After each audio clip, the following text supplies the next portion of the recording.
Constantse vir fad is mis Seán Mac tSíthigh agus bí me gobar mar iriseoir físe le Nuacht RTÉ agus TG4 tSíthigh RTÉ.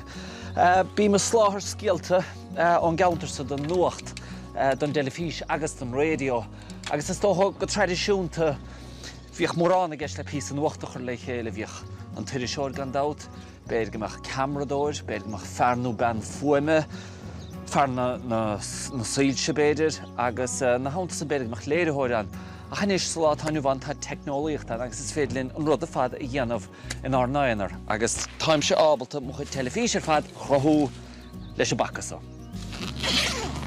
So, sé seohan camera bhíonna gom tá sé iadrum go leor, tá radio mic sa stig sa bhála, cain rí gan dát, anna háchtach, ha solas beag go gom chomá, má bhín se sa storcha stig sa teomra nó má bhí me tafad a slíthe, agus bíon úsáid a bhainte gom as camera eile chomá, GoPro beag é seo, agus is minic dhéanam tafad a se bháin póca chomá. Nuair bhíon agla bh chur gom chuine ní le díanamh bheith leistíir den gamratsa, lethúil i chiméidir is Scoil an beagatsa, agus a bheith chur na gceistna gan dát nuair bhíon písa le díanamh leis a gamra go tain, tá se ábhrí níos casta. Bula mar a dráipade, agus úmpaim an Scoil an beag timppla an gur féilm a héna dhiiscint, agus bí me spalpa lom. Go minic dínam botúin agus baltaí bíon bleist mór téic sa testáil chune dhéanamh a gart.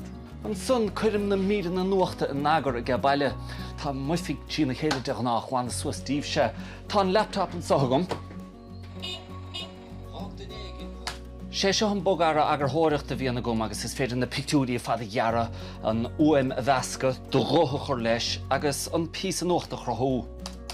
Nuair bhín se chur le chéile úsáidim Wi-Fi chun in písa cheola suastí TG4, tá brúbud le sin, tá tú gine an chuigan tá mar fad an náid is mó tágad. Tá se nach mar 7 chlog. Téis lá mór a bli, ní le an tóra leis an roinn té, suí síos agus súlacha hafar an nuacht. Dégin de dhéana tá an páilí fel áid, mar sin hé, a plan nó mór aige.